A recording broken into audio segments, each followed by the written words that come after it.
Muy buenas tardes, bienvenidos a una nueva masterclass del Programa Nacional de Bilingüismo y del Ministerio de Educación Nacional en el marco de Contacto Maestro, donde diariamente y casi semanalmente también el Ministerio de Educación, en alianza con varias organizaciones, realiza procesos de formación y desarrollo profesional docente. El día de hoy tenemos una masterclass que hace parte de un esquema de desarrollo profesional continuo del Programa Nacional de Bilingüismo en alianza con el British Council, nuestro gran aliado en el fortalecimiento de las competencias y las habilidades para la enseñanza del inglés.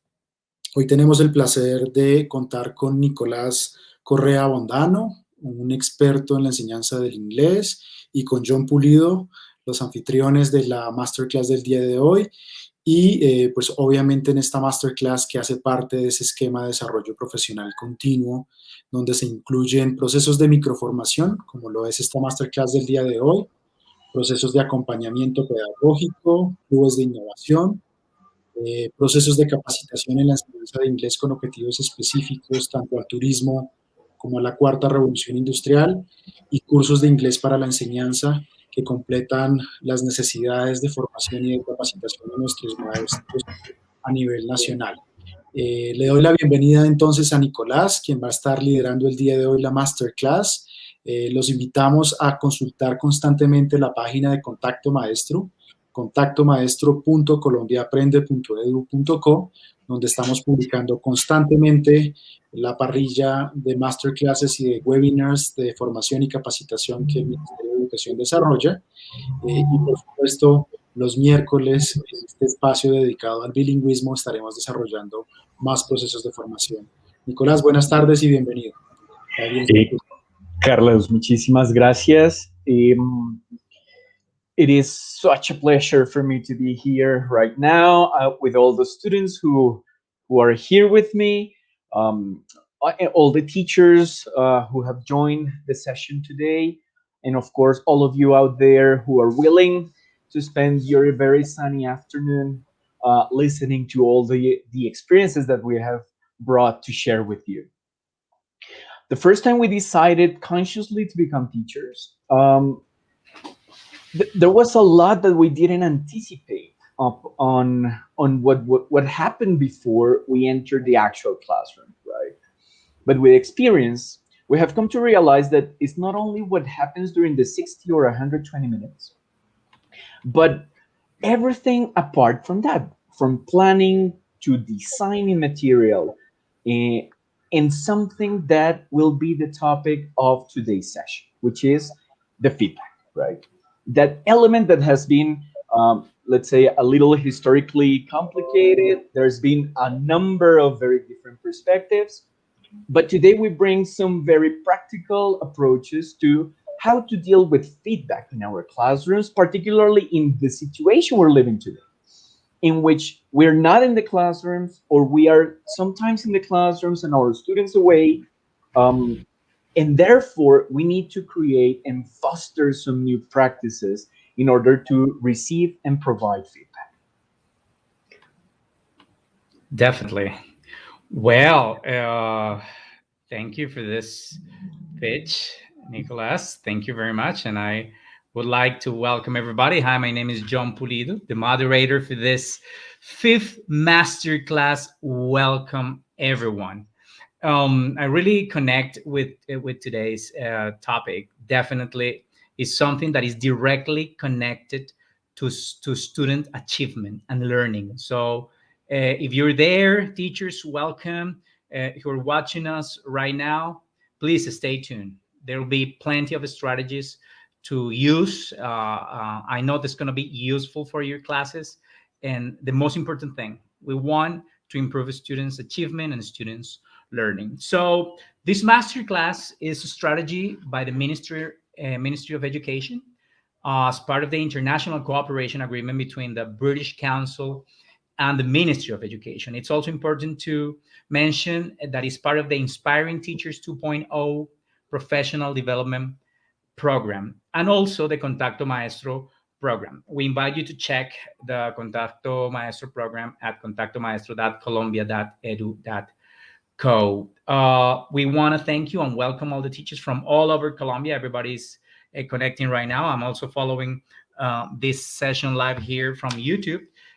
Welcome, everybody. We really want to recognize the tremendous effort you make and the importance you have and how relevant you are for students learning. Let me introduce our first guest today.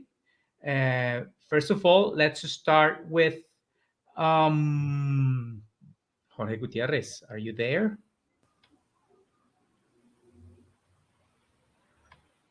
Do you hear me, guys? Okay, hi. How are you? Jorge, welcome. Jorge from Willa. You're you're That's you're right. you're actually, yes, you're in Willa. Jorge Gutierrez Bamon. Jorge.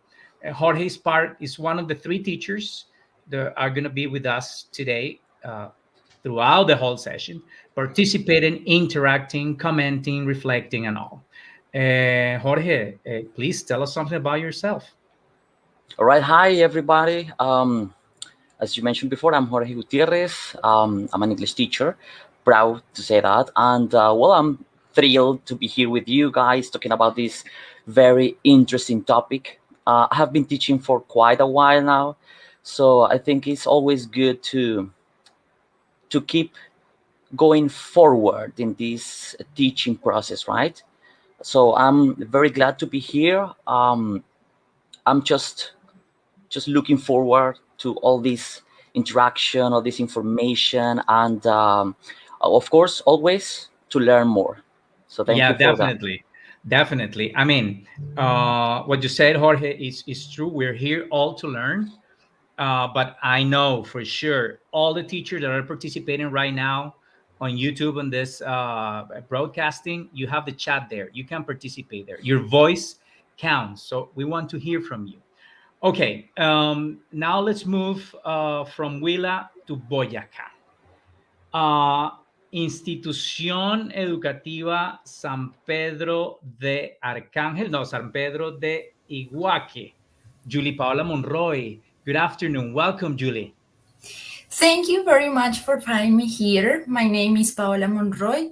I really want to appreciate your invitation and I want to recognize the contribution that you are doing to feed our pedagogical practice. So thank you for having me here. I want to learn, I want to share what I know, and that's a pleasure for me to represent the teachers from Colombia. Thank you very much.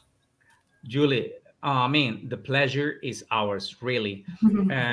Having somebody from Boyacá in this opportunity, being the voice, not only as a teacher, but as a woman, it's very important for us.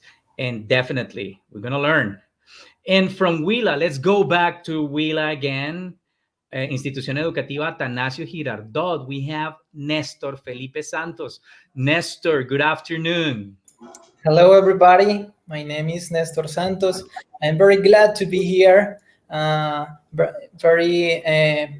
a very passionate teacher, and I always want to innovate. And this is a possibility in which we can contribute to the field, and we can also learn. So, thank you very much for the invitation. No, thank you for being here. So this is the group of teachers we have today. So I want to introduce Nicolas Correa, our expert today, intercultural agent, curious about material design and assessment, former professor in modern languages at the Universidad Gran Colombia, an expert on this topic. Nicolas, please say hello to the audience. Thank you, John. It is my pleasure to be here. It's wonderful that you gave me the chance to listen to communicate all these fantastic ideas that we're gonna share today, but also to have the chance to connect. Right? I think even though the technology gives us many opportunities, we still need to connect a lot more. So that's why we're here. Yeah, Nicholas, definitely. I totally agree with you, especially, and we mentioned this the last time we had the masterclass, the number 4. We're building community.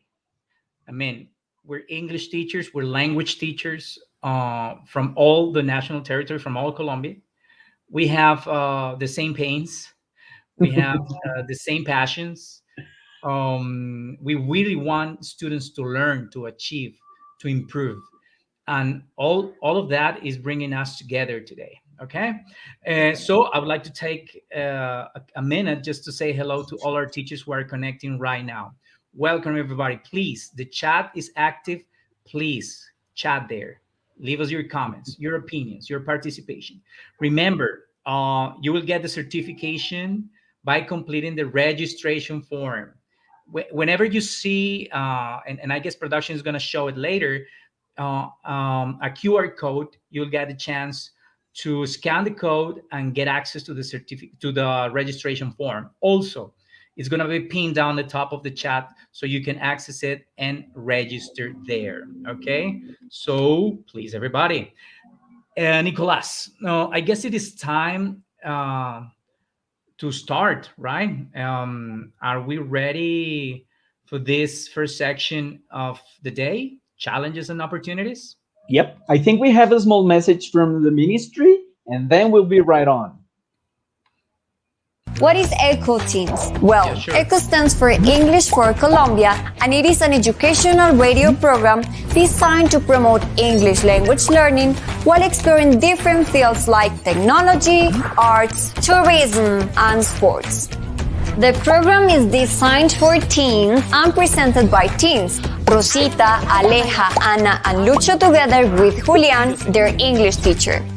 In the program, they share their life projects and help other young people see the benefits of speaking English. Access other ECHO Teen resources at echo.colombiaaprende.edu.co or just click on the link in the description box below.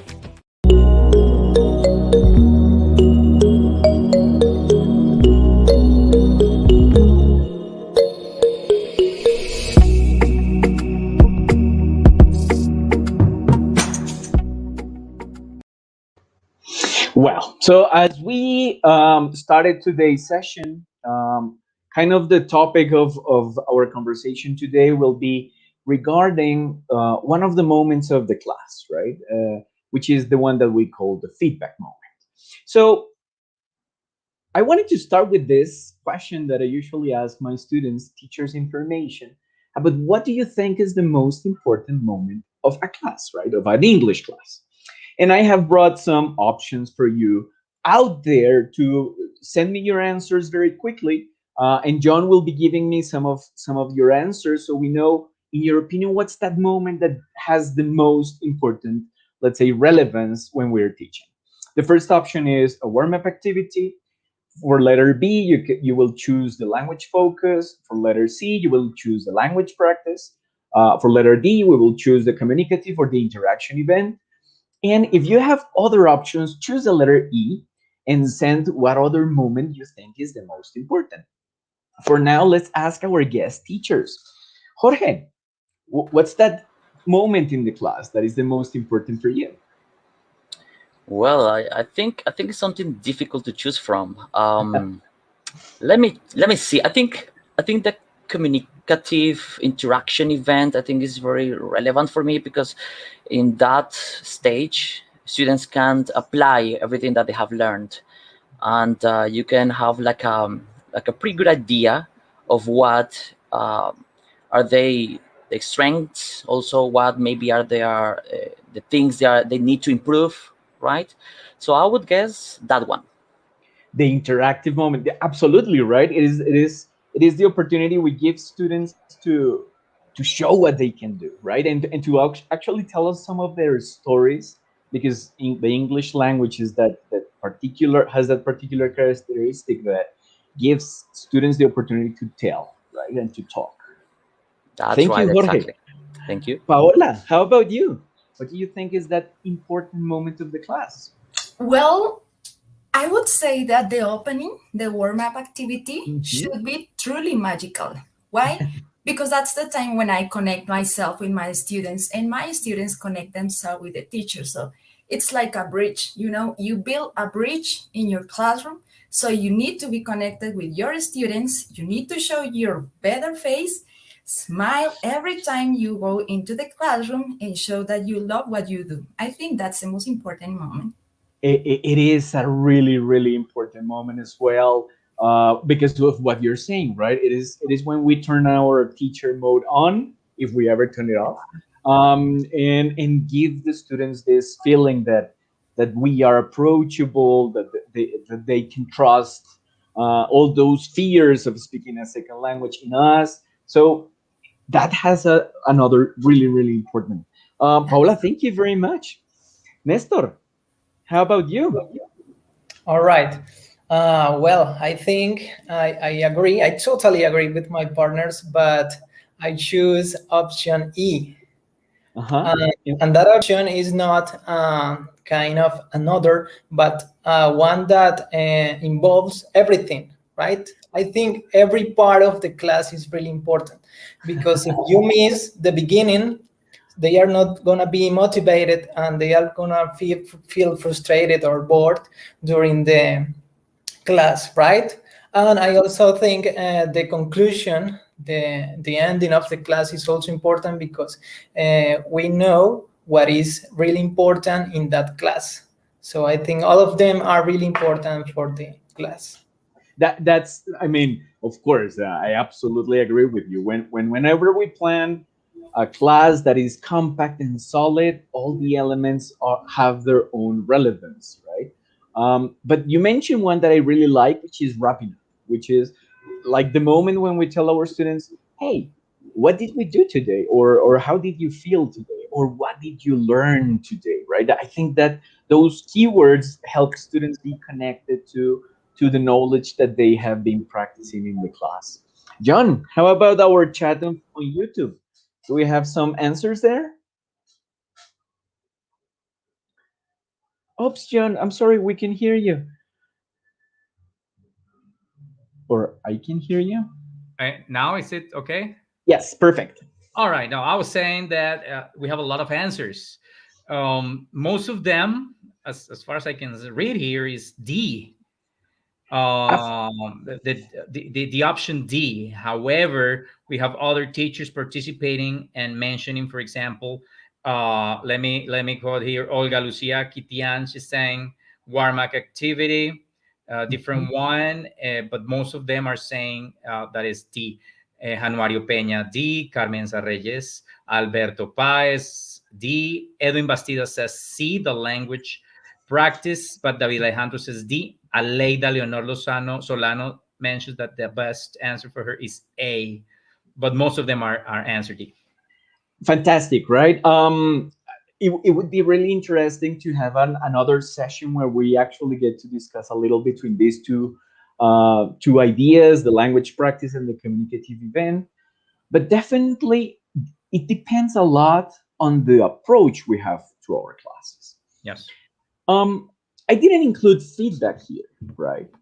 Because I know feedback is a practice that we either consciously or unconsciously are all the time doing.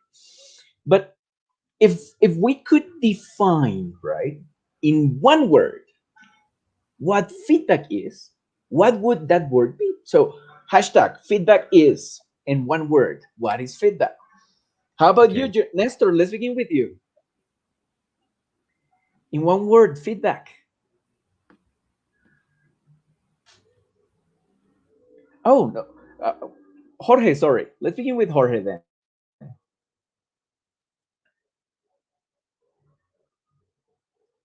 Can you hear me, guys? Okay, perfect. Yeah. I think it would be ongoing. Do you want me to elaborate, or it's yes, that please enough? go. Yeah, no. Okay. I mean, okay, thank you. Ongoing, because I think it's a never-ending process. I think it's something that it should start from the very beginning of this teaching learning process until the very end. So that's why I think ongoing is a good word for me to to summarize feedback. definitely ongoing it's a key word we need to keep in mind whenever we think about feedback. It never stops, right? We never, because language learning is a lifelong process. So we should never stop giving ourselves or giving others feedback. Thank you, Jorge. Nestor?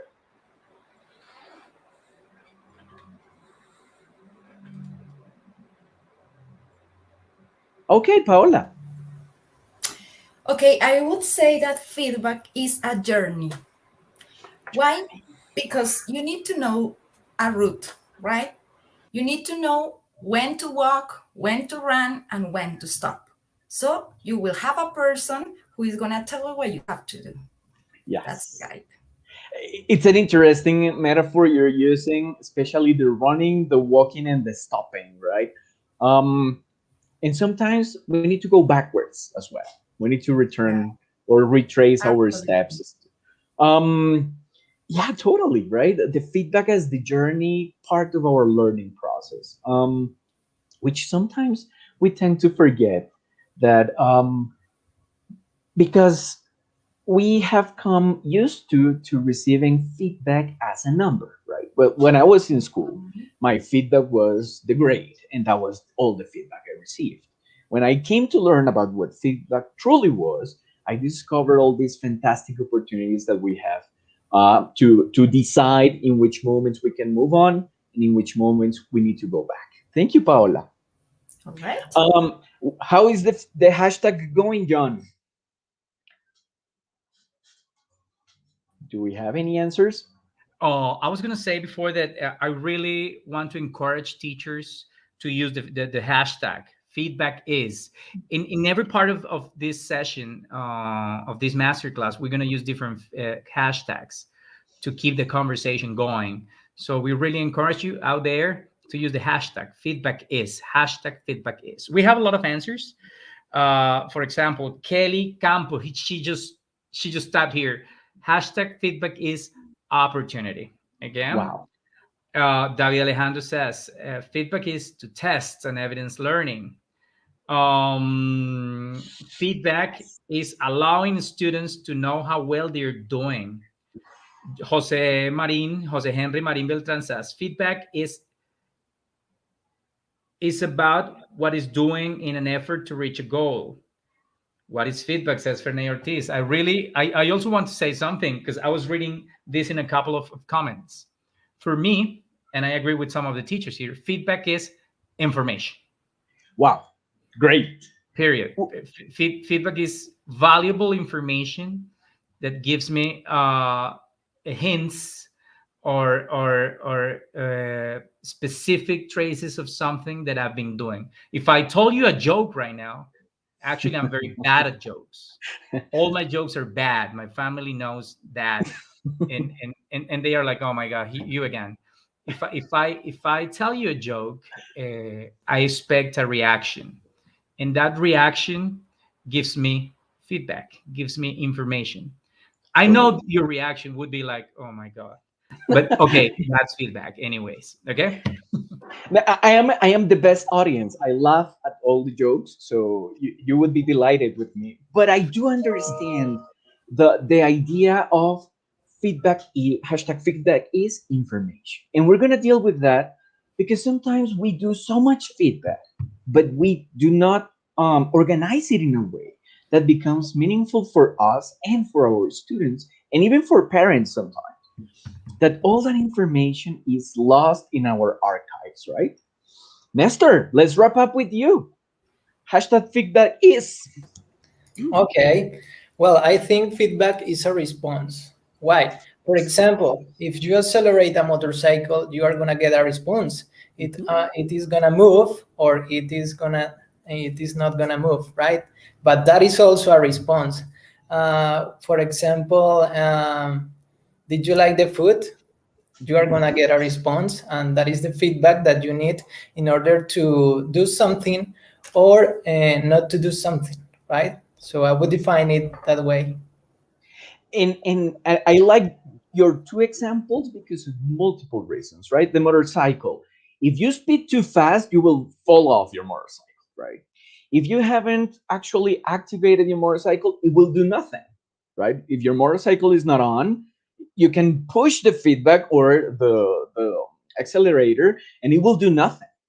Now, about the food, If my mom asks me if the food was good, I will always tell my mom that the food was, no matter how terrible it was, right? Because for me, she's an authority in food. But if I cook for my friends, I expect other type of feedback, right? Maybe you need more salt, maybe you need something different. And that is also important when we talk about feedback. Who we are in front of the people who we're providing feedback about or to. Nestor, I have you there. Think about other life situations in which we usually give feedback. I have these examples: the taxi. When we order food nowadays with applications, we can give some feedback. When we go to health services, there is a concern about the service, so they ask you for feedback. Can you think of other situations? Well, for example, when you are going to a direction, right, to a house that, for example, a partner needs you to take you to the house and you don't know where is it. So you need to ask several times to her or to him, this way, or should I turn? Or that could be a situation. That's a very interesting situation because people ask questions when we give feedback, right? Good. Paola, I am putting Paola always in the middle. But Paola, how about you? Other situation for feedback? Um, I have a really strange situation in my classroom, and because we live really near Villa de Leyva, Uh-huh. so there are a lot of people who are from different countries, right? And students tell me, "Hey, teacher, how can I flirt a beautiful woman?" So when they use that situation in the classroom, I can give feedback because they love that situation, right? Mm-hmm. So we have to take advantage of what the students love, what the students like, what they don't like, so we can use it kind of like a chain, so they can feed their vocabulary and they can use it, right? I love the double example, right? On the one hand, how real, let's call it real life, but the classroom is real life. Let's call it out of the classroom situations Yeah. can become in the classroom situation and a learning opportunity. But also, flirting is a moment where feedback is really important, right? If you're flirting and the feedback is not actually working, then you need to rethink your strategy or probably stop. So most of the times people should stop. Jorge, how about other situation where we usually give feedback? Well, let me think about it. I guess when you go buying clothes, I guess Mhm. I think it's something that it's a service that stores provide. So you can give feedback not only about the clothes but also about the service provided, right? Yes. So I think yeah, it's a pretty common situation in which you could give a little bit of feedback. Absolutely, right. And nowadays that we can buy clothes online and they give you the opportunity to leave feedback so other people can, like read that feedback and decide whether they want the piece of clothing or not, is when we start understanding that feedback is not an in classroom situation, right? We usually talk about feedback and we immediately think about students, but feedback has become part of our social practices. So for me, and from what I have learned through these years of teaching, feedback is these three elements, right? And you have mentioned a lot of them. It is a moment of intimate communication between two people, either a teacher and a student who, are having this small moment where they are giving each other the opportunity to understand what's going on in a learning process or in a teaching process. It is definitely an opportunity to learn. And when we learn, we can make the decisions of readdressing or changing the process we're following there. Feedback is needs to become a practice so common in our classrooms that students can provide feedback comfortably no matter the situation in which they are in. For example, a lot of foreigners I have met usually tell me that people from Bogota are you very scared. And I'm like, what? We live in Bogota. It's a dangerous city. We fear nothing. And they say they are usually you are very scared of saying that you're uncomfortable with something. We are not comfortable with giving feedback. We feel that we're going to threaten the other person. So this is a little what we're going to work today. And let me ask John. John, where did you go? Yes, I'm here. Can you see me? Yes, I can see you now. Good, good. Well, there is a very interesting thing here on your previous example. A lot of people are participating on healthcare. Say, oh, okay, healthcare is a very good opportunity to give feedback, so there can be some improvements. Also, the participation goes around the previous section, like what feedback is. I guess people are really connecting and reflecting on what they consider feedback is. We really, really appreciate teachers. Your comments are welcome, and they are enriching this conversation. We also want to tell teachers, please let us know where you're chatting from. Where are you from? Okay, Yes, please. text here. Okay.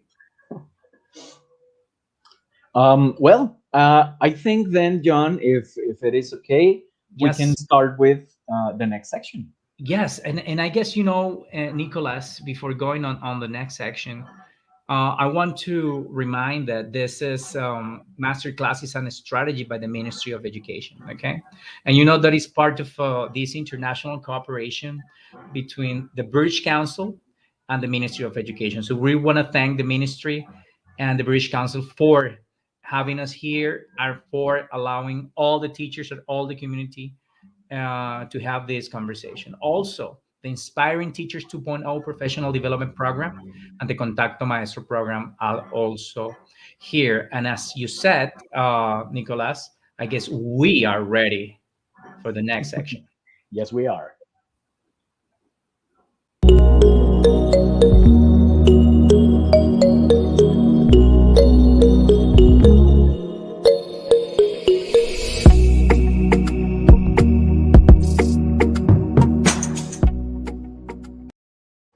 As I was saying at the beginning of this master class, um, one, let's say, feedback usually depends on two elements, right? The first one is what we want to give feedback about. Here, oh, sorry, I didn't move my screen. Here I have a task, right? One of the tasks that I have used with some of my students of an A1 level, like towards the end of the course, where we are already starting to work on certain verb tenses. So this is the task, right? Imagine you went on a trip with one of your classmates and something strange happened to you. Tell your teacher, where did you go? What happened to you and why was it strange? When we think about a task, we usually have in mind what we want our students to produce, right? But if you had this task, let's say you're subbing for other teacher and they gave you this task, what would you expect from your students? Let's give it some thought and let's ask Nestor. If this task was assigned to your students, what would you expect from them?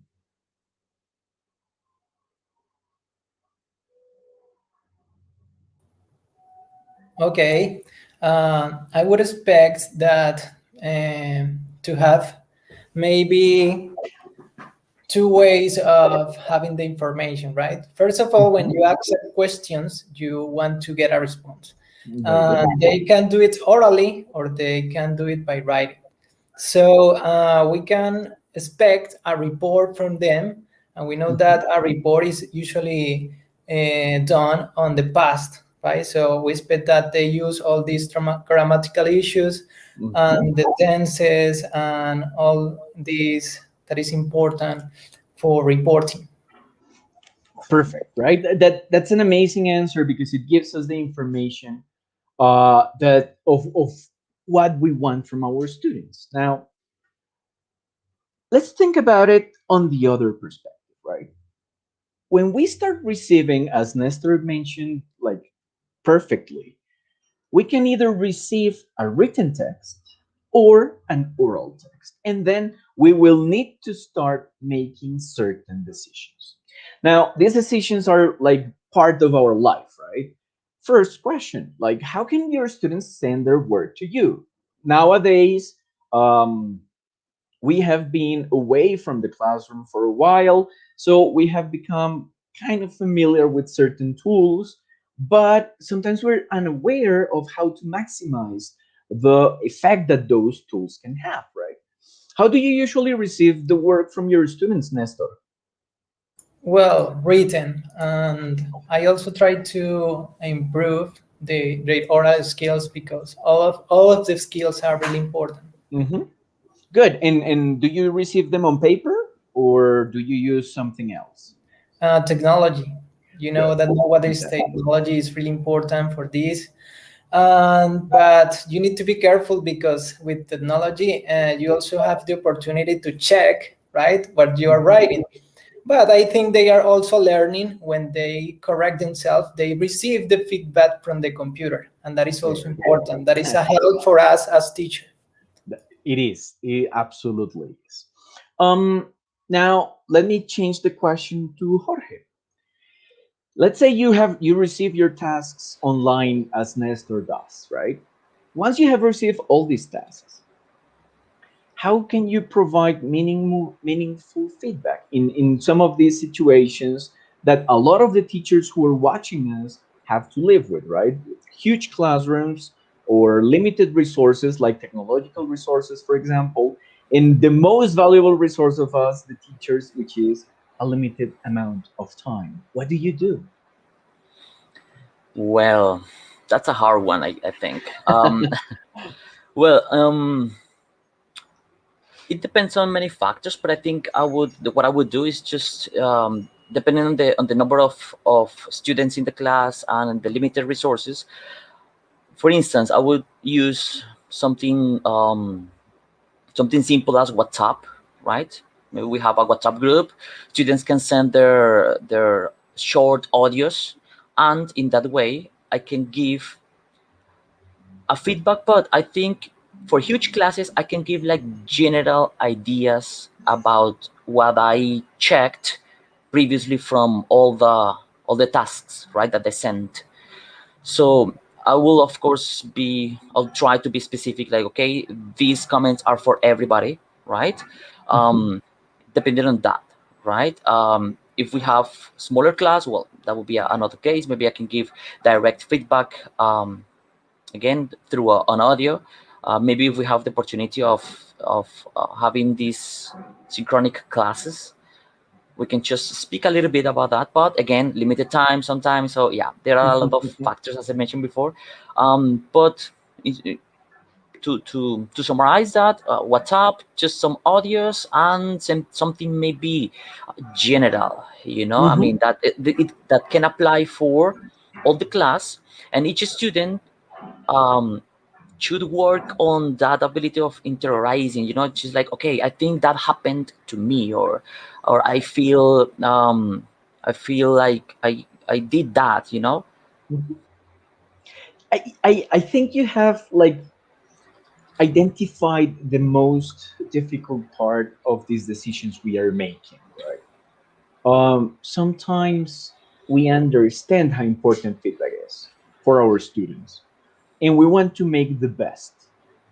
But we have noticed that the time that we need to spend on individualizing comments can take us forever. And if we have 3 or 4 courses, that is forever times 4, right? That's why for today, I have brought our very first technique for the day, which is in order to keep your students like connected to the feedback, keep your students' work and the feedback tied together. Now, how can you do it? Jorge mentioned one of my favorite tools um, for this hybrid, either distance learning or like taking turns or in the classroom. But let's ask Paola, how do you give your feedback in this type of new learning environments?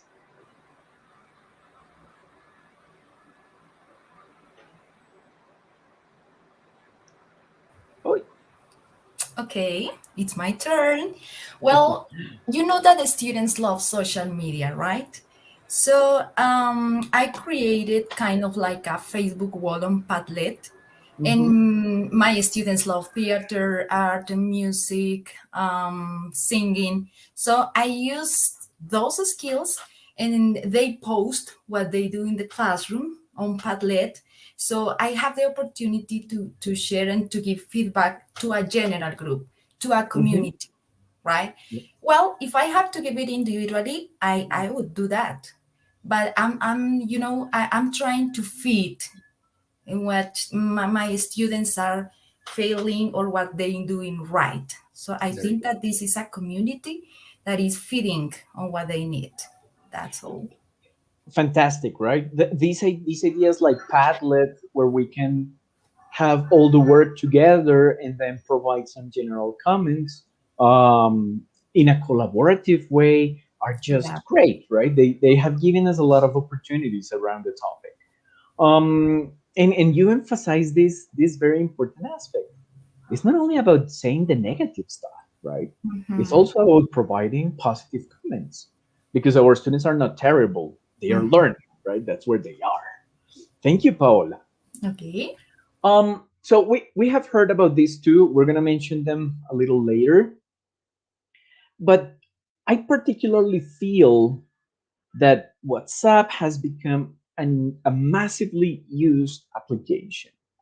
Um, it, of course, has a lot of advantages, right? On the one hand, it is a repository. As Jorge was saying, we can create a group per class, and everything will be posted there, right? So you don't need to receive homework through the email. You don't need to receive homework through your Facebook. You don't need to receive homework on paper. Everything can be done there. They can even write the texts on their cell phones. They don't need to open another file. They can record their voices if we're doing an oral task. So it's a repository where we will find all the tasks from our students. In terms of data consumption, uh, WhatsApp doesn't require a lot of data, right? You can the resources it uses are quite limited, and let's say are not that many, right? You need a phone and you need some certain cell phone connection. And it is incredibly friendly to use, right? All the icons and all the options are very easy to use. So that makes it like a very basic tool that we can use for hybrid learning environments. However, it may have a lot of negative aspects that we also need to consider. First, WhatsApp, usually we have a WhatsApp for our personal life, and now it has become part of our professional life. That affects your privacy, right? So my suggestion to counter that negative effect is set ground rules for your students, right? Like a set of rules that will always be.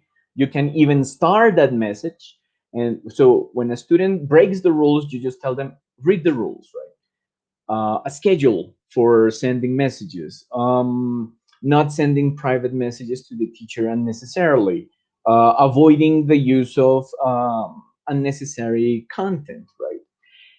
Setting those rules will help you control that massive online tool that you can use. However, it can also be messy, right? Because you will start receiving a number of messages that may not be connected to what you're expecting. So suggestions for this. First, ask your students to name the files that they send, right? So they send a voice message. So immediately after, they can write their full name or a code that you have assigned them, or their full name and task one, or oral task, or homework and the date.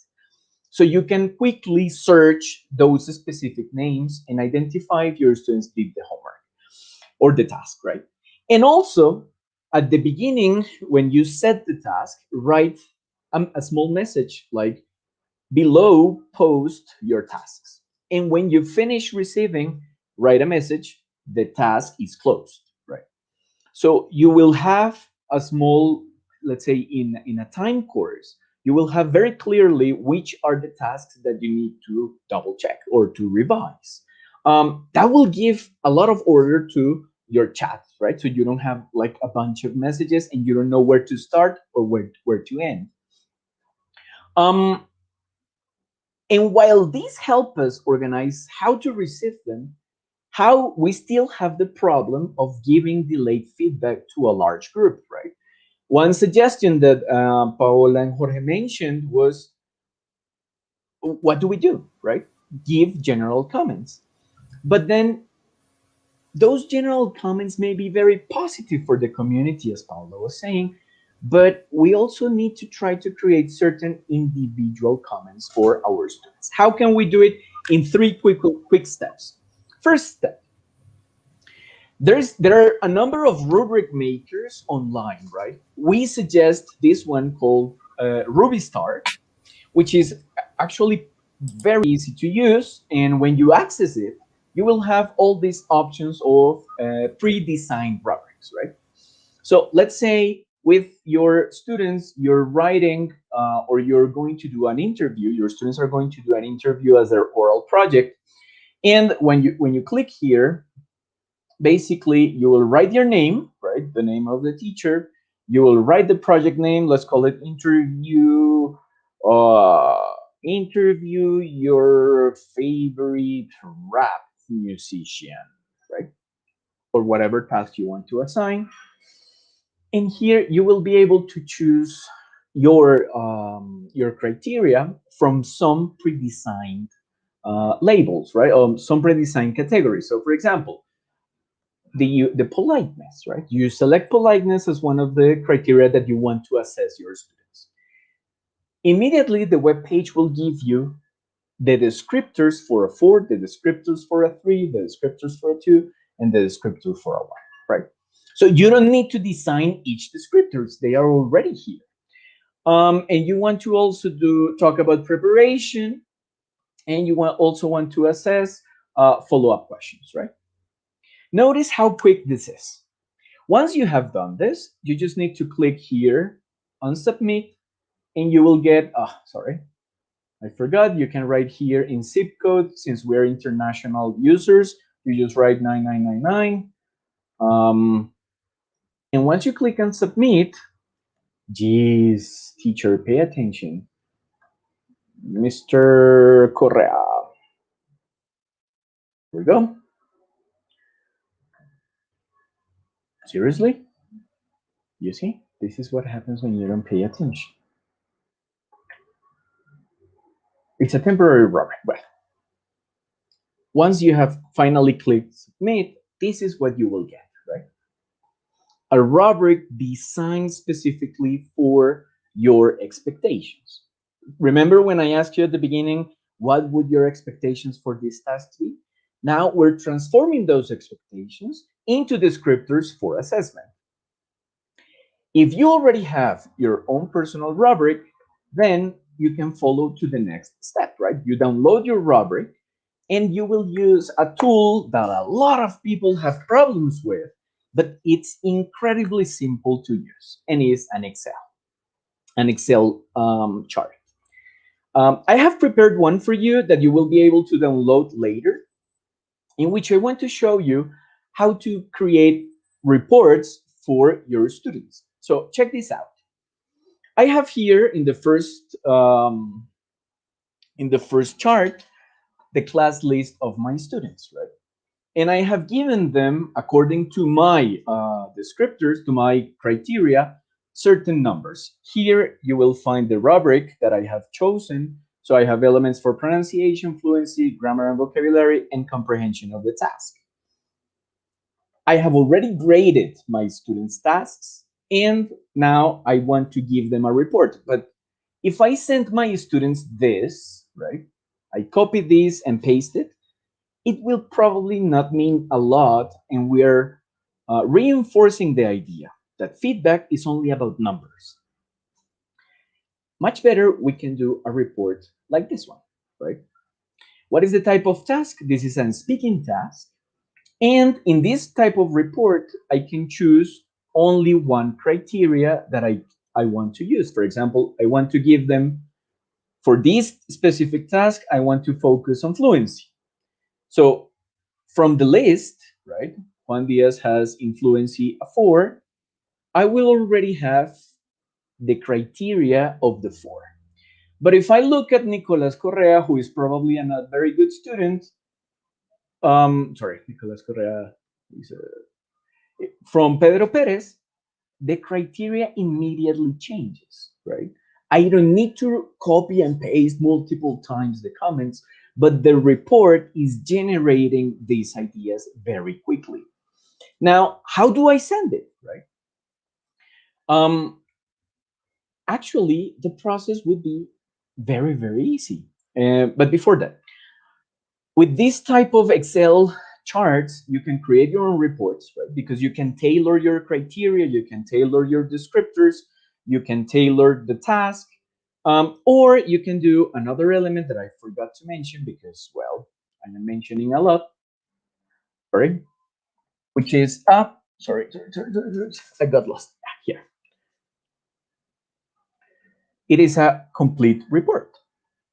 In this case, I can choose whether it is a writing task or a speaking task, right? You can see that the criteria here changes depending on the type of task that I am working with my students. For writing, I will use task achievement, grammatical range and accuracy, and lexical range and accuracy, right? The same happens with the student. I just need to choose the number of the student and the descriptors will change, right? This information, now I don't need to create 40 reports, right? I just need to grade with numbers. And if I want to include a small comment here to my students, and the reports will be generated automatically. What do I do with this? Well, you start using WhatsApp, right? Your students have sent you their tasks. When you click on a message, you can choose reply privately, depending on the type of feedback you want to provide. So if you want to provide individual feedback, it is not nice for everyone to know that specific feedback for you. You can reply privately, keeping your finger on the message, and you will send a message to your student with an image of your report. My suggestion, a lot of people like to print the complete file. I personally think there are faster ways, like sending a picture of the report. So let's say I want to send my dear student Santiago Rodriguez a report on his grammar and vocabulary. I will basically use the command Windows, the Windows key, Shift S, and I will cut the picture. I'm not sure you can see this. I hope you can. You cut the picture and just paste it in the private chat that you can have with your student, right? So very fast. Grading, fast, because I have the criteria clear. Creating the reports, fast, because I have my format ready to go. Sending the report, fast, because I just need to Windows Shift S, cut, paste the picture, and my students will receive their feedback in a minute. I don't need to create a lot of feedback for my students when the feedback can be simplified, right? And also, I will keep control of all this data, right? Some teachers mentioned on YouTube, it's a lot of information. Now, what would you do with all your information? Imagine that you have 40 students and your class list is this one and is super long.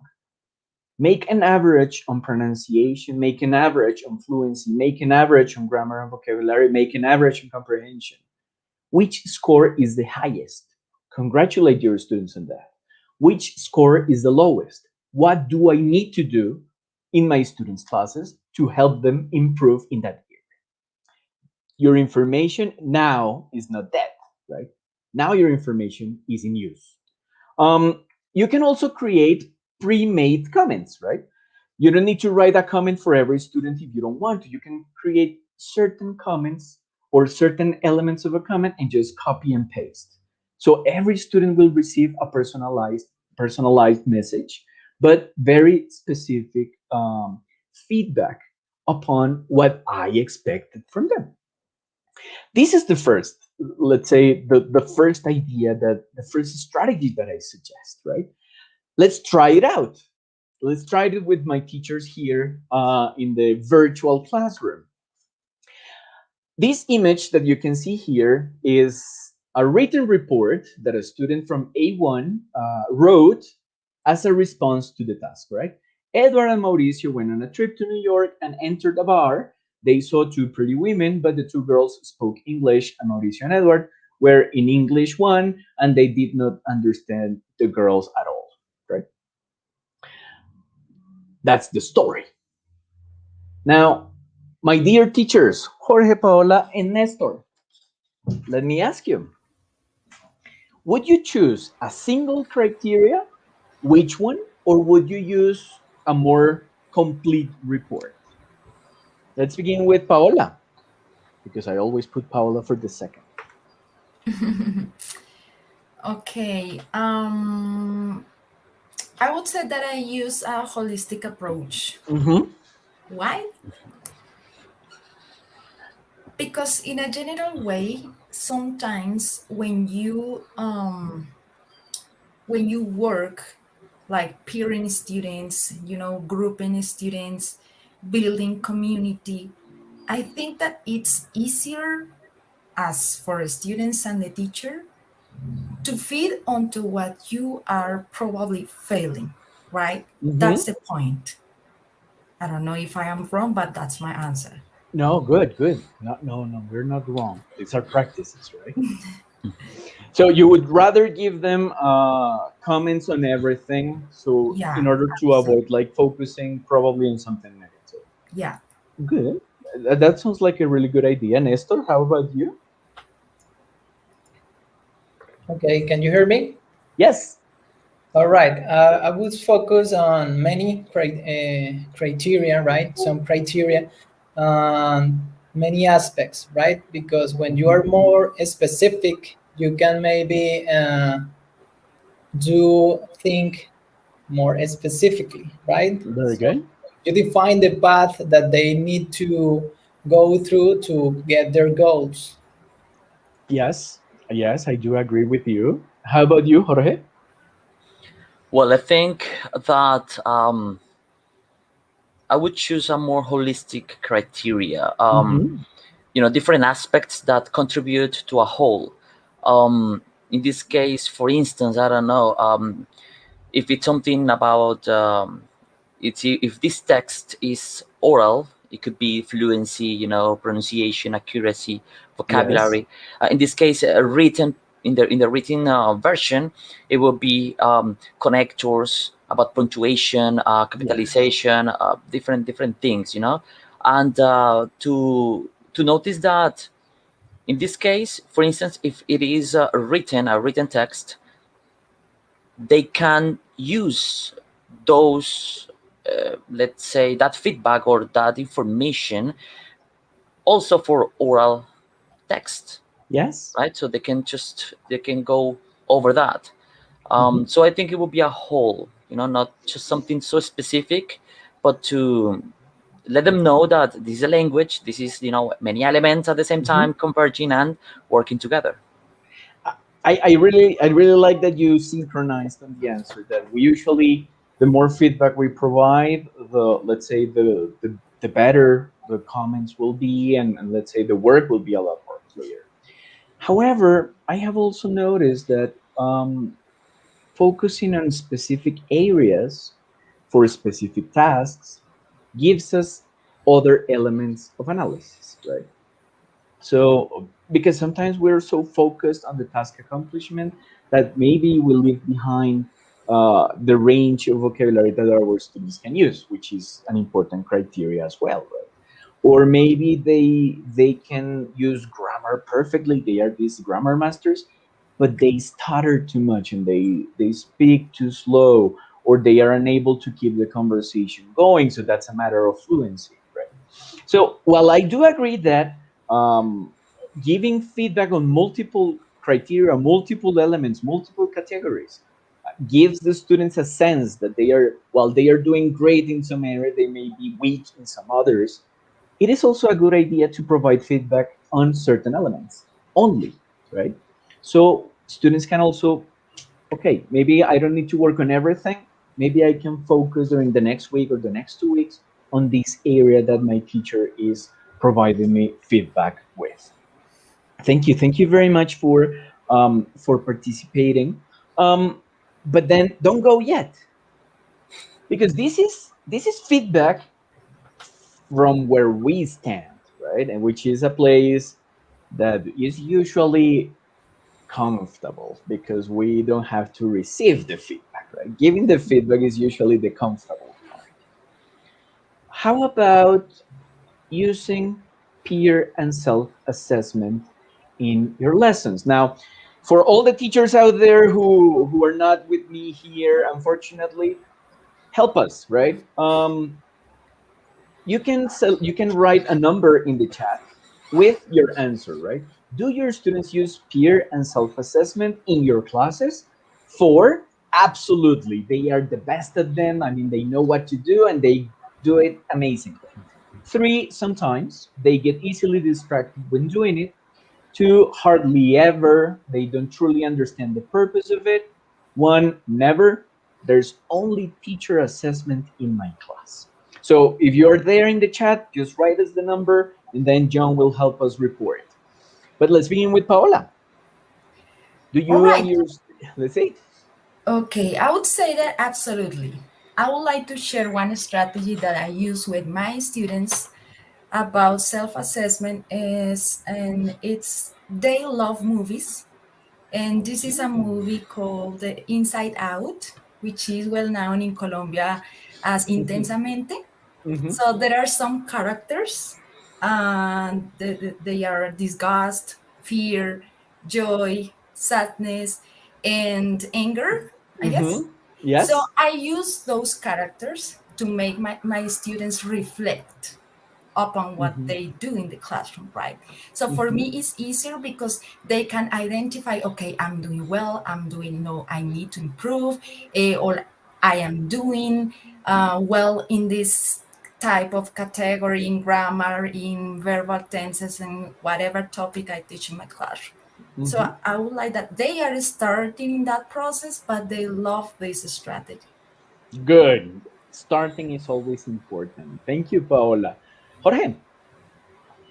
Yeah, of course. I would say that number 3 sometimes. Mhm. You know, always there are some elements converging there, and something that I think about when I was reading this question, it's an activity that we are practicing for is spelling bee, right? So we're practicing for that, and maybe it's something very specific, but with this part with the peer assessment, they like it, and they to put themselves into the teacher's position, like, okay, you maybe mispronounced this or misspelled this, or Mhm. something like that. Yes. And also it provides them with more tools, because they can reflect on that, right, to identify those possible mistakes, or the opposite. Okay, yeah, he did great, teacher. He did it correctly. Right. It was a good pronunciation, a good spelling, etc. Right. So, yeah, I think it's a good way. Well, sometimes there are some that again get distracted, or maybe they just don't want to do it. Sometimes it's Mhm. difficult. They feel like they judge, right? But Yeah. that's why we are working on that. Exactly, right? Feedback doesn't necessarily mean judging. And I think it's something we need to learn. Even as adults, even as teachers, we need to learn that. Nestor? All right, I would say that absolutely. I have a wonderful experience with my master thesis, and it was called Self and Peer Assessment on Speaking when Video Blogging on Facebook. It Wow. was a kind of hybrid methodology. Mhm. And well, what the students had to do was to record a video and then they upload it to Facebook. Then they can provide feedback to their partners through the comments anytime they want. and then we go to the class and we share the videos, we watch the videos, and they also provide the feedback to their partners there. And we can also do self-assessment tasks. So we have some criteria. I really like the topic that we are talking about because it is very related with what I work there. Fantastic. Notice that the three of you, and I will include myself, have identified certain ways to help students in different stages of their life to become familiar with feedback, right?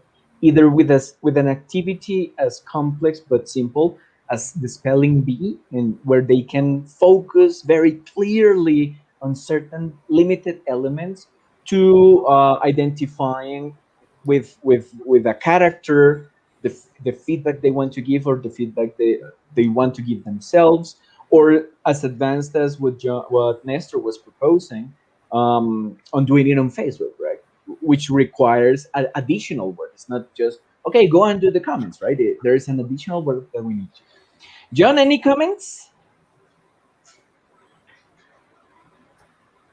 Can you hear me? Okay, I'm here. Good. Oh, a lot of threes, let me tell you. And we were kind of expecting that, right? Yep. Sometimes they get easily distracted. Is part of also building a culture of feedback. Yes.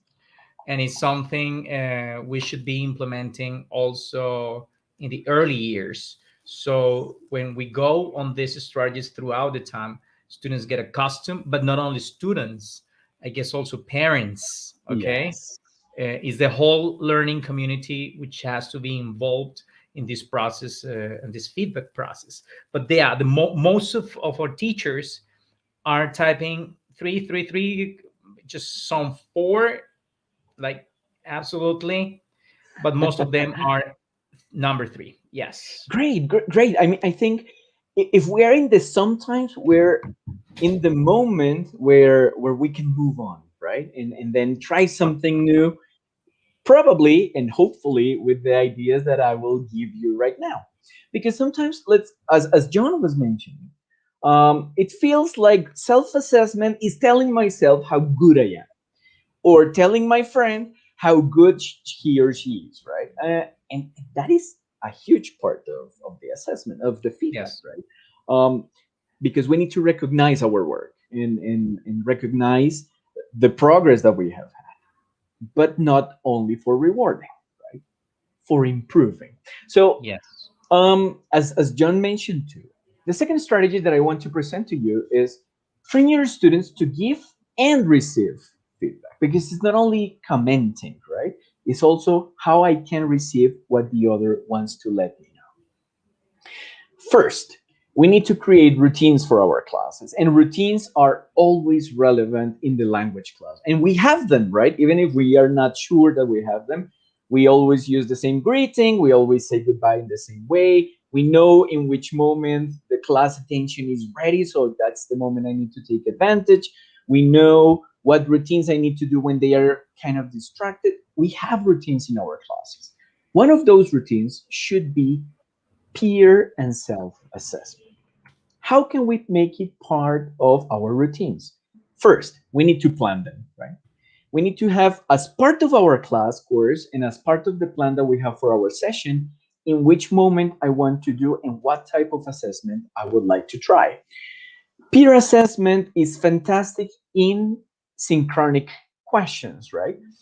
In synchronic activity, in synchronic sessions, sorry, sessions, occasions, activity. In synchronic sessions, peer assessment can be done in a very easy way, because the students can recognize the activities and the reaction of the other.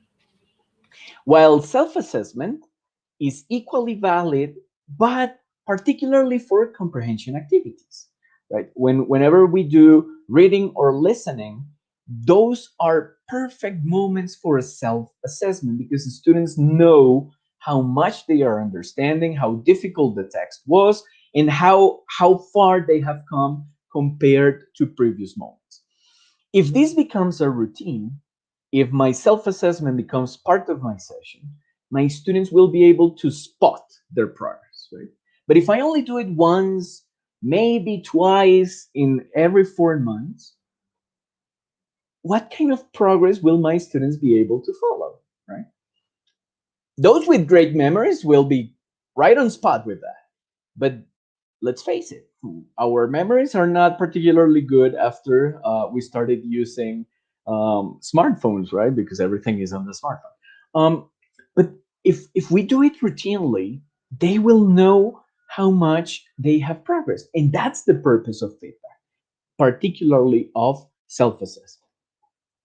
While creating a habit, this requires a lot of your patience. I mean, have you tried going to the gym?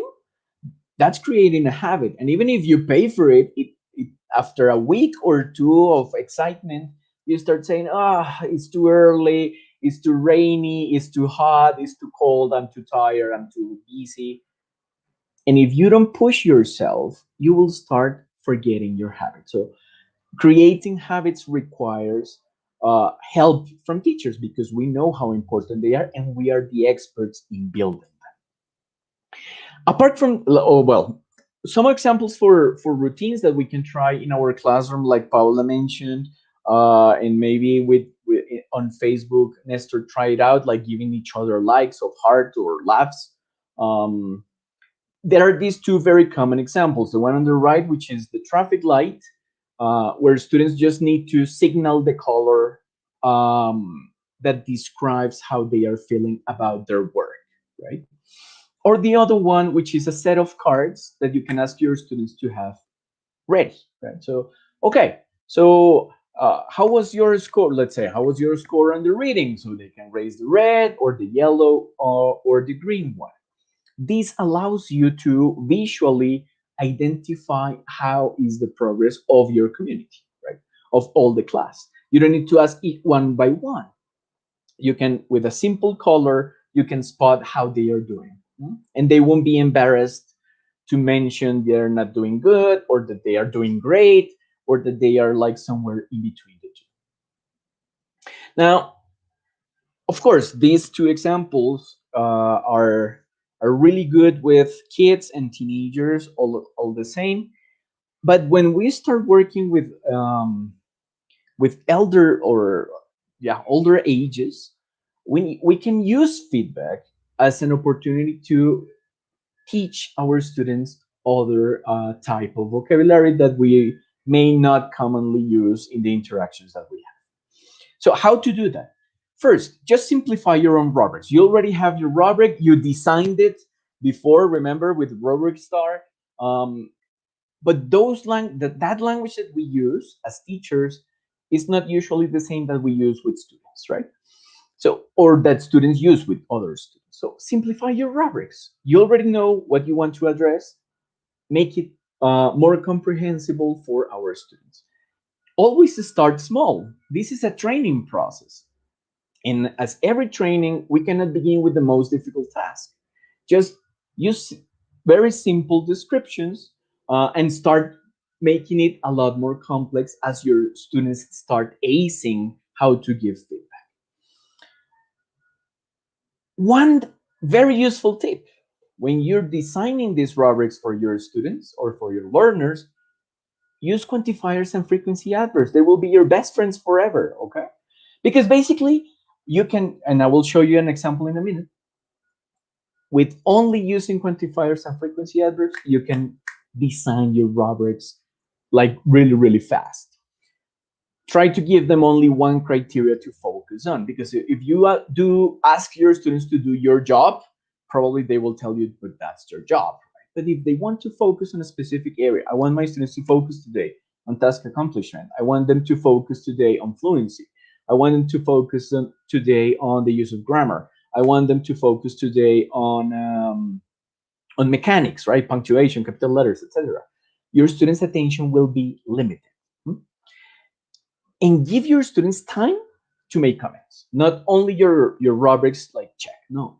Give your students the opportunity to create their own comments to give their students. Look at this example. So the task that we have been working with today, and I want my students to peer or self-assess, depending on the word that you use, on language use. So first descriptor, you or your classmate, depending if it is self or peer assessment, use all the verbs in past correctly, right? Nestor mentioned that probably with this task, students will use past forms. So all the verbs were used correctly, or maybe used most of the verbs correctly, or maybe used some of the verbs correctly, or probably used most of the verbs incorrectly, right? In the last, let's say, descriptor, in where students will be more critical, we also need to include a small action plan that they can use, right? They need to review, they can use this or that web page, they can make a list of the verbs that are more difficult, they can try to use the verbs more frequently so they can, practice them a lot more. The 4 descriptors are pretty much the same. The only thing that changes are the quantifiers, all, most, some, or most of the verbs incorrectly, right? Very quickly, very simple. You just need one, and then you need to tweak it to adapt it to your student's description. So my students will immediately be able to say, hey, in your text, you used most of the verbs in past correctly, except this one, right? That's feedback. And I don't need to create this super complicated scheme or set of rules. It has become part of the activity itself. Let's try it out. Let's try it together. Let's say that you have this task, right? What would be a descriptor that you would give your students for task accomplishment? Ready? So on the chat, you can write. It needs to be short because our students are already tired of writing, are already tired of speaking. So it needs to be short. Remember, try to use quantifiers or try to use frequency adverbs. Let's see. And let's ask our teachers as well. What would be a descriptor you would try? Jorge, I know you have it ready there. Yeah, still here. All right. So the previous one focused on grammar, on tense, right? Yes, on language use, yes. Exactly. So probably in this case, it could be something like vocabulary use. Oh, let's think about task accomplishment, right? Okay, so it's like the objective, yeah. right? That's okay. The criteria we want to assess. Mm-hmm.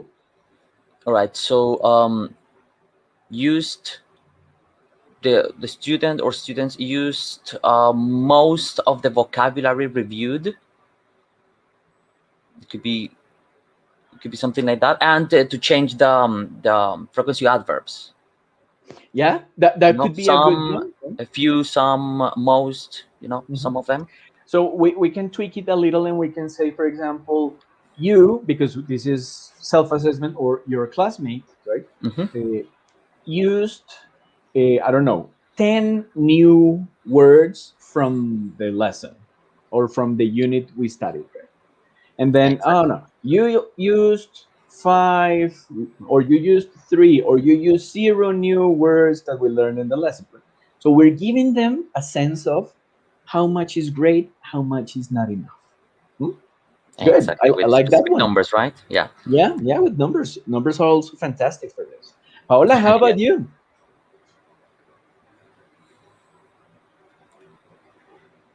Be always. And it says students use an appropriate amount of vocabulary that fits the context of the situation. Oof. Does it work? How can we tell? How can students know what appropriate is? Maybe later, right? Maybe if we have trained them enough, later in time they can say, I know what appropriate is. I have already, let's say, a criteria in my mind. But if we're beginning, what would be appropriate? How much is appropriate? So tough question. Delay that word, and that's it. Sorry. What is it? Just delay that word. Okay. So can you repeat it without the word? Can you say that again? The descriptor, Paola? Sorry. Okay. Students use it could be a big amount of vocabulary that fits the context of the situation. Again, what is big? All right. Right? Let me think Let's say, again. remember the example that we read before? The one from Edward and Students David? use. All right. Students use.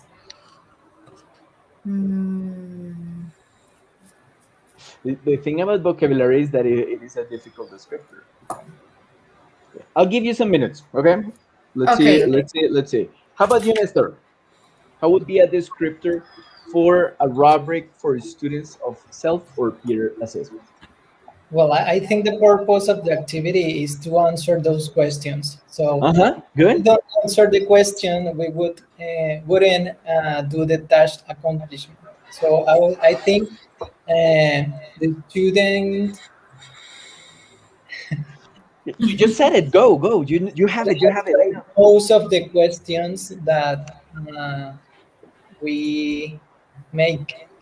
That we proposed, right? The Yeah. student, or you or your classmate answered all the questions of the task. You or your classmate answered only 2 of the questions of the task. You or your classmate answered only 1 question of the task. You or your classmate answered something that had nothing to do with anything, right? That can also be a descriptor, of course. Excellent. I got Right? it. Yes, let's see. Students use 2 expressions related to the past tense that fits the content of the situation. Good. I like it, right? I like it. Nice. Notice how if we don't give our students rubrics, asking them to do self-assessment can be absolutely tricky, right? Can be even traumatic, right? Because we have mean students. I have had the meanest of them all, and we have also super nice students who are unwilling to give a negative comment, or who are too willing to give negative comments, right? John, do we have any suggestions for this? Any descriptors on the chat?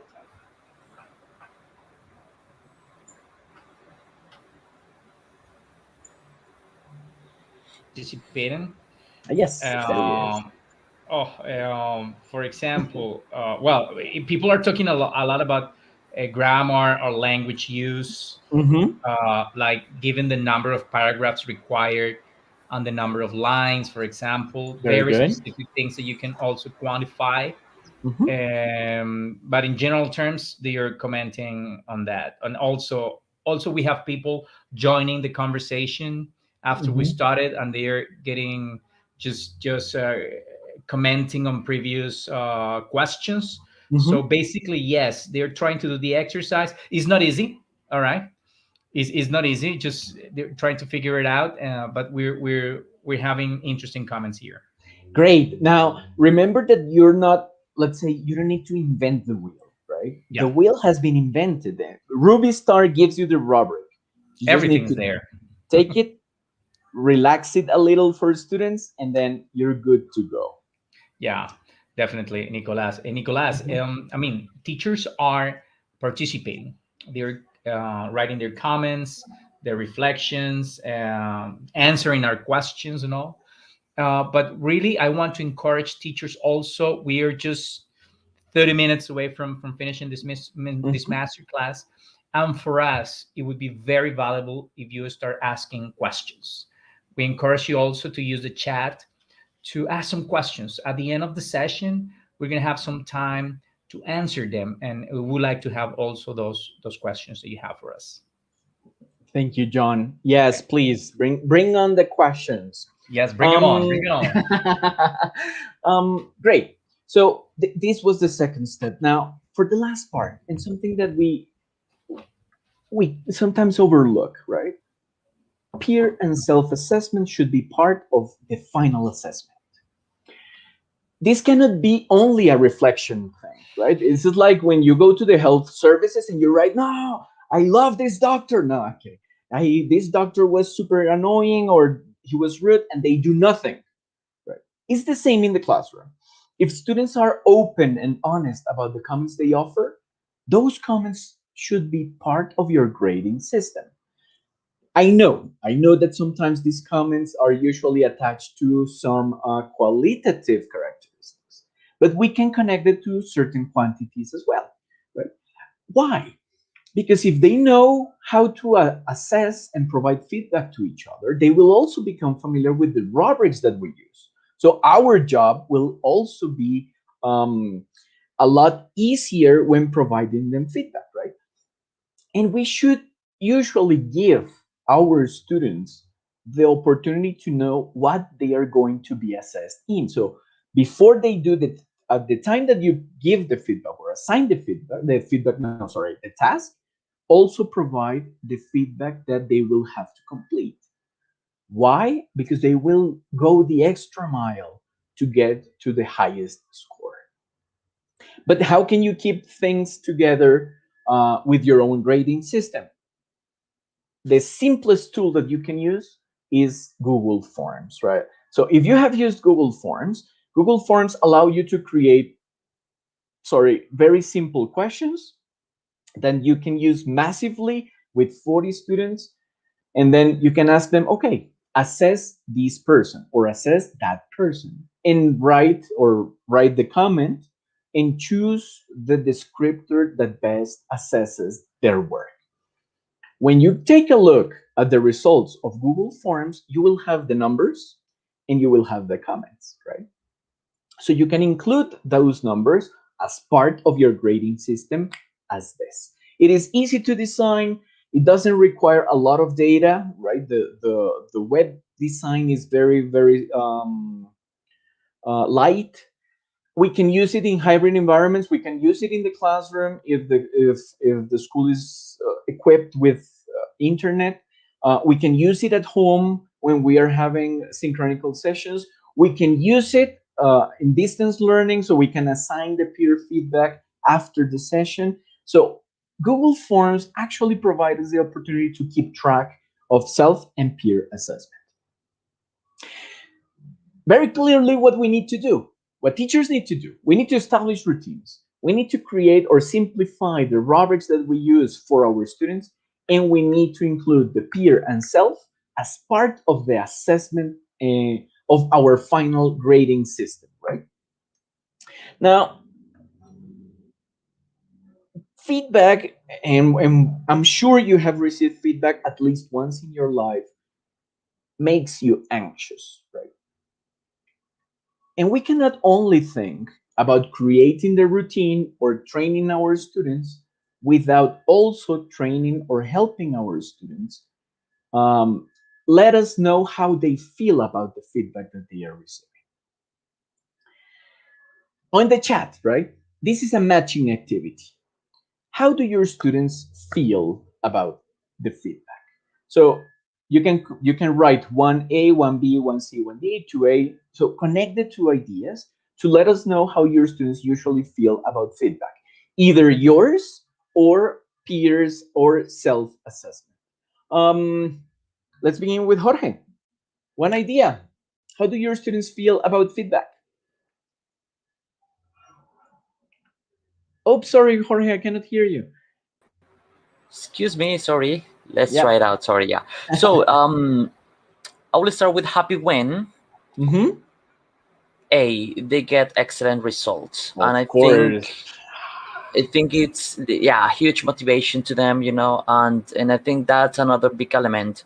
And you mentioned before that feedback is not only about improving or about the bad things, but also it would be a good way of motivating our students, and yes. I think something very relevant is the way we do it. Yes. Right. Yes. To make it more personal with them, right? And that's exactly the strategy that I will give you right now. Good. All right, thank you. Thank you, Jorge. Since we're running a little short on time, I will read your comments later. But definitely we can also provide our students with expressions to communicate feedback. And communication is a two-way road, right? It's about giving, but it's also about receiving. So first, look at this matrix. This is a matrix that we can give our students where they can build their own ideas, right? So I'm happy because I understand more, or I am satisfied because I am communicating better, or I am satisfied but I need additional practice, or I am frustrated because I don't like this class, right? This is a very simple matrix of expressions where students can create their own personal comments. You can see that the words are pretty transparent here, right? Because what we want to know is where our students are. Why using a matrix? Again, since we're training, we need certain elements that they can control. So what they want to communicate is a lot more meaningful than how to do it. Hmm? This is about how they feel. This is a very cool matrix. Now, how to give feedback. This is another matrix that we can give our students and allow some elements of creativity at the end. Example, in my opinion, your work or your pronunciation or your language use, depending on what we are evaluating, is or was in the session or can be in the future or needs improvement or is excellent or was great or can be better, right? Because or but. Or, in my opinion, your work is excellent, but I don't know, right? Your pronunciation needs work. Or in my opinion, your work was good, but you need more vocabulary, right? This matrix gives us elements so students don't need to start from scratch to provide their own personal comments. If I asked Paola, for example, how do you feel about today's session? What would you say?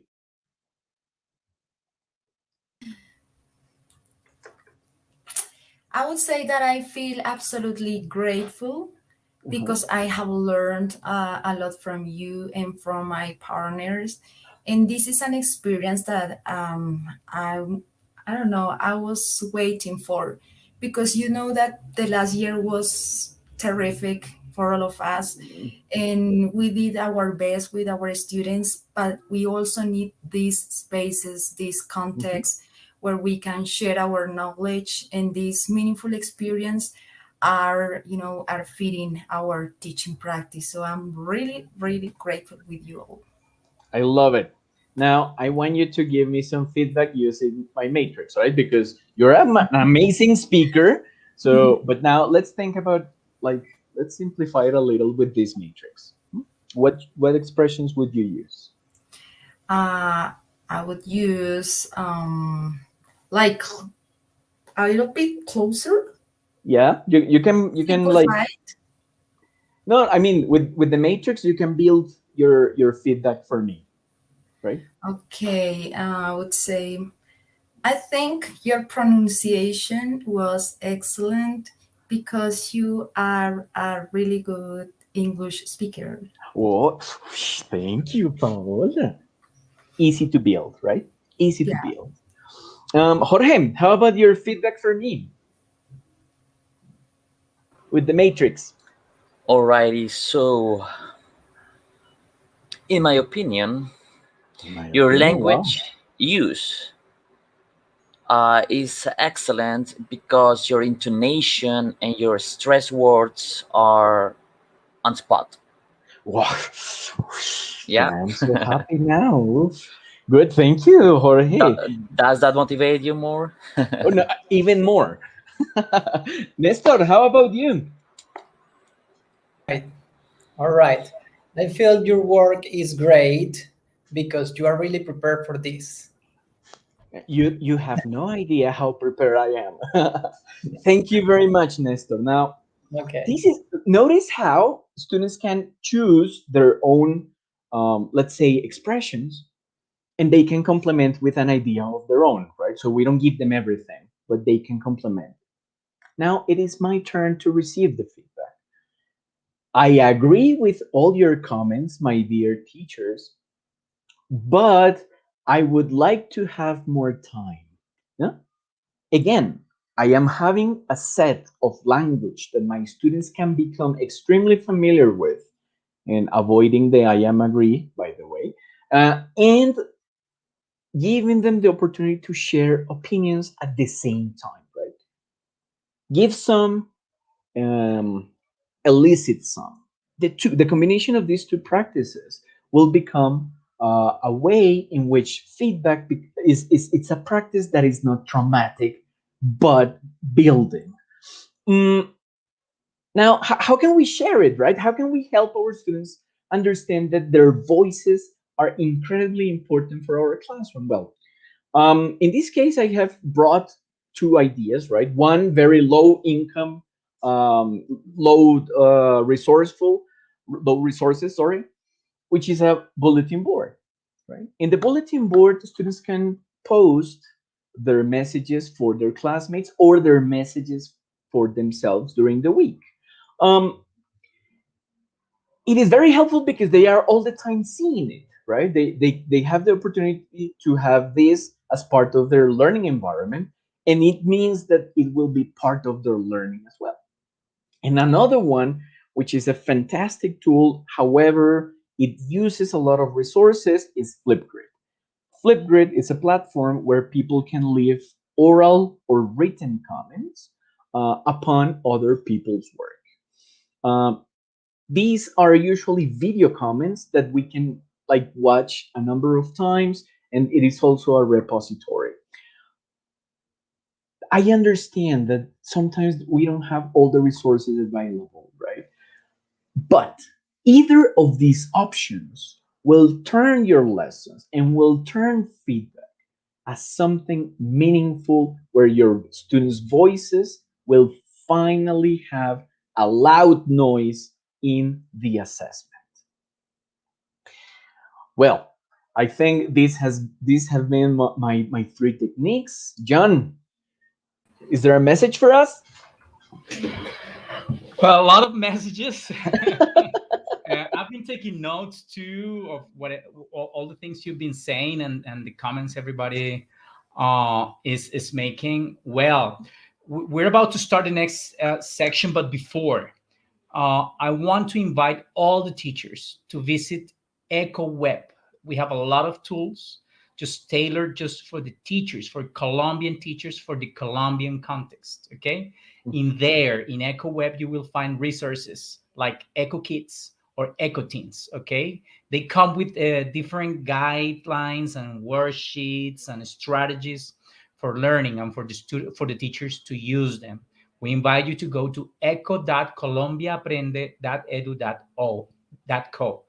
Eco Kids, Eco Teens is a very, very interesting strategy. Okay, Nicolas, after the techniques you've shared with us, I know that you have also brought three specific action steps, okay, that will help us focus, organize, structure our feedback strategies. So I guess it's time to move on our next section, taking action. What is ECHO Teens? Well, ECHO stands for English for Colombia, and it is an educational radio program designed to promote English language learning while exploring different fields like technology, arts, tourism, and sports. The program is designed for teens and presented by teens, Rosita, Aleja, Ana, and Lucho, together with Julian, their English teacher. In the program, they share their life projects and help other young people see the benefits of speaking English.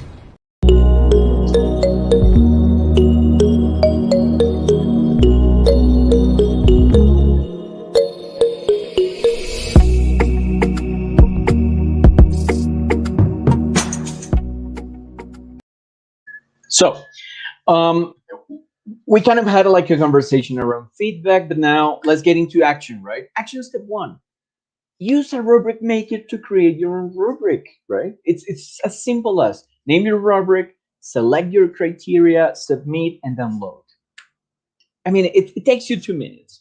And rubrics always give you the opportunity to provide, let's say, not only general comments, but more individualized feedback and assessment points to your students.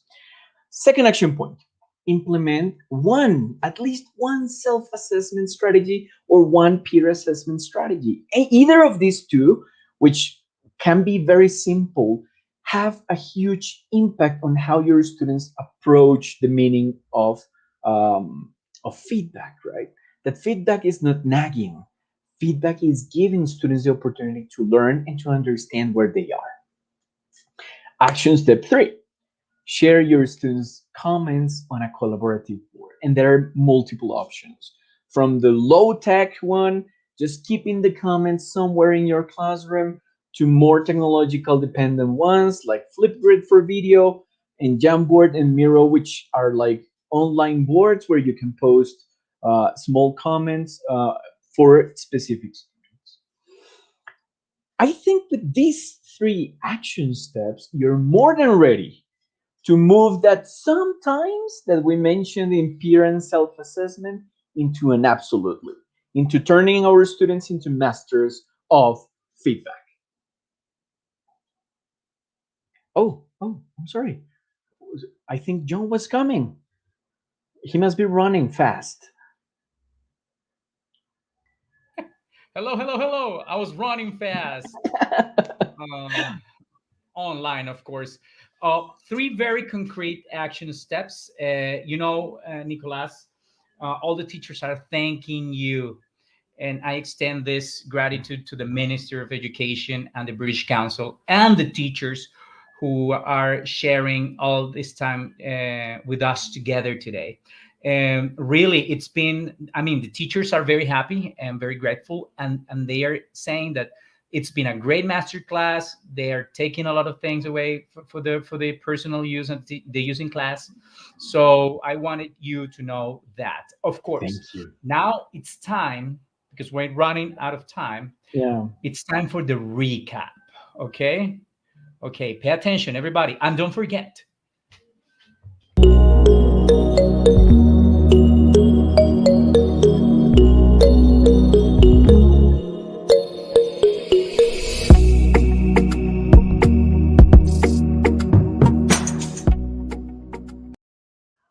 Recap. So putting these 2 hours into 2 minutes. First technique: keep your students' work and feedback together. Remember using WhatsApp, but also remember to use a rubric maker to create your own rubric and save time. Second, train your students to give and receive feedback. Remember, feedback is a communicative activity. It's not only about giving, it's also about receiving. And bring together one of these strategies that we have worked on to your classroom. And finally, teach your students expressions to communicate feedback, right? Share the comments that they do somewhere visible, somewhere where they can access them, somewhere where they can see if the comments they have received in the past are better than the ones that they receive right now, or are the ones that they are receiving now are much better than the ones in the past. That's my recap, John. Amazing. Nicolas, you know that the next section here is questions and answers. We have already some questions asked by the teachers, and I have one on my own. So one of my Good. questions is there. Okay, so questions and answers. See you in a second.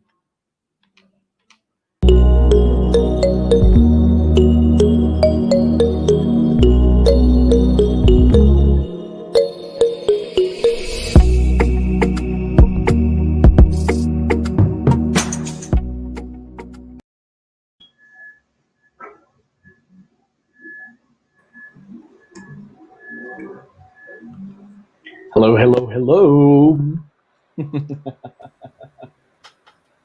Okay. Well, Shall I start? yeah. Okay. I have 2 questions. I don't know if we have the time. Hopefully. What's the most important thing you have discovered when providing and receiving feedback?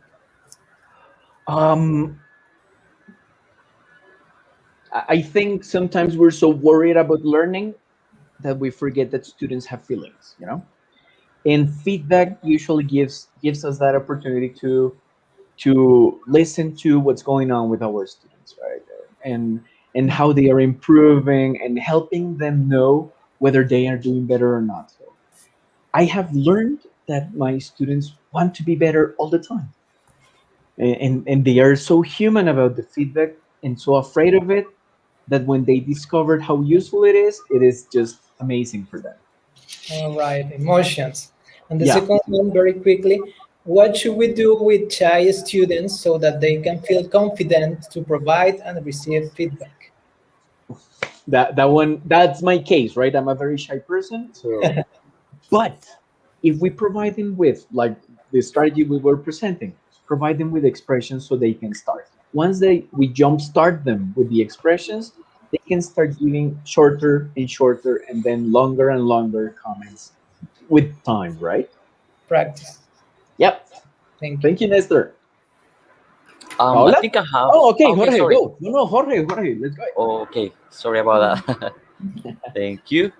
So we have been talking about giving feedback, teachers giving feedback to students, but I would like to know your take on students giving feedback to teachers. I think it's really, really meaningful for many reasons.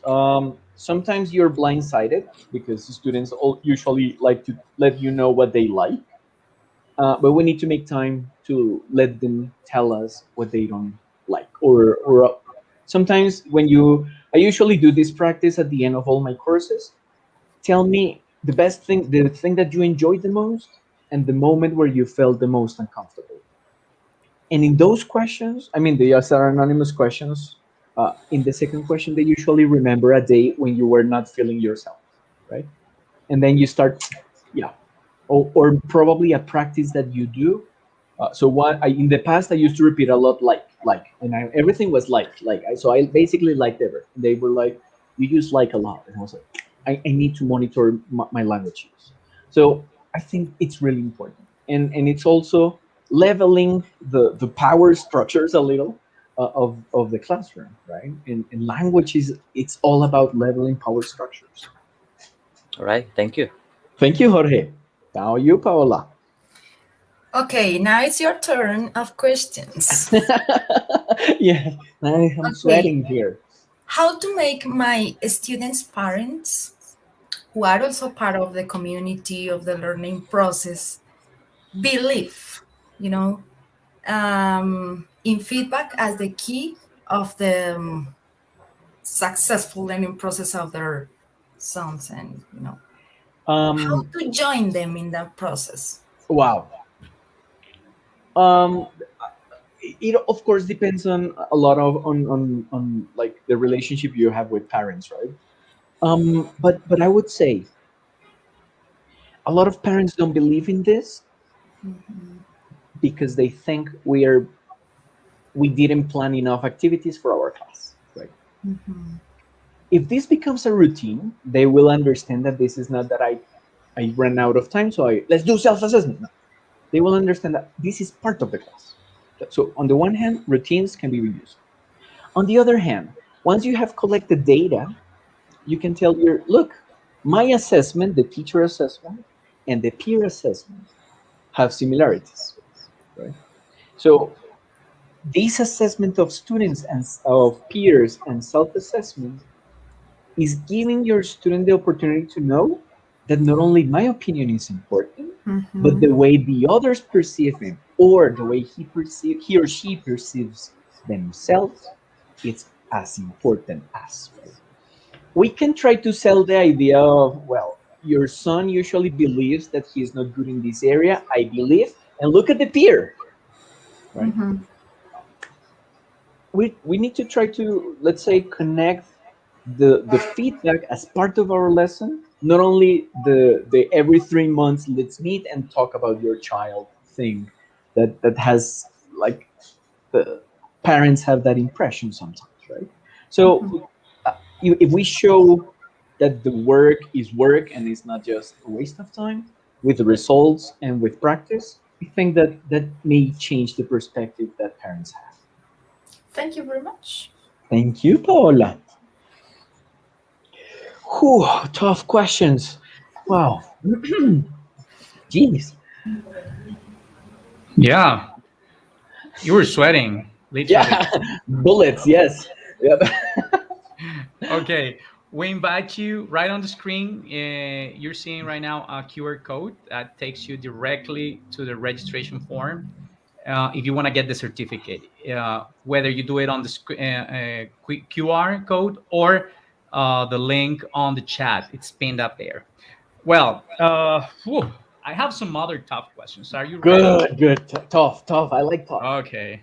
Well, after all that positive feedback you received from the teachers about your pronunciation, your intonation, and your expertise, I know you're going to do well, really well, Hale, for sure. Well, the first question we have Alexander Pardo. Should the descriptors always be measurable? So Alexander, my short answer is yes. My longer answer is it depends on your objective, right? Why?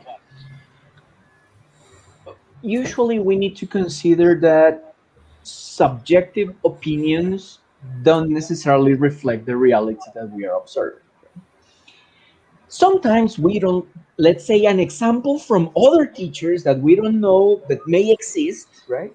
Not And here, that, not in Colombia. no, absolutely. Other country, other planet, maybe there is a teacher that doesn't like a particular student.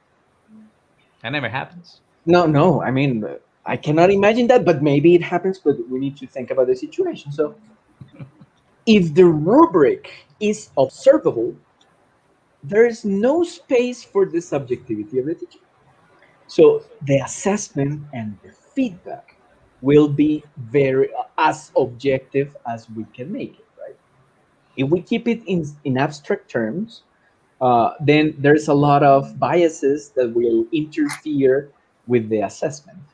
And what we want is to have the objective divided into multiple different mini objectives that can be observable, so we can know that they are achieving the big objective, which is, I don't know, speaking English, right? So my answer would be yes.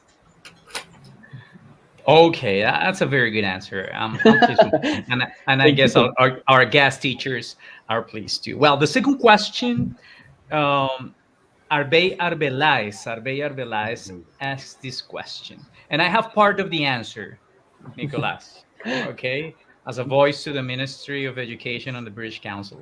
This is the question: how do we give effective feedback for ICFES test or ICFES exams? So, before you answer, let me remind our audience, our teachers out there, that we have two very important strategies here running for the last couple of years. The first one, we have different pedagogical guidelines, textbooks, and material that the ministry has developed to tackle that, okay? To focus on that. And also, you know that over the last months, you have heard about the Be the One Challenge application, right? So Be the One Challenge is an app that is designed specifically to help students develop the abilities and the skills for this type of standardized tests, just to say it that way. So we encourage you, we invite you out there, you teachers there, go there, Be the One Challenge. It provides immediate feedback. You have a dashboard. You can keep track of what students are doing. And we have a different environment there. It's gaming, it's gamification. You can go there. Okay, so that's part of my answer. Now it's your turn.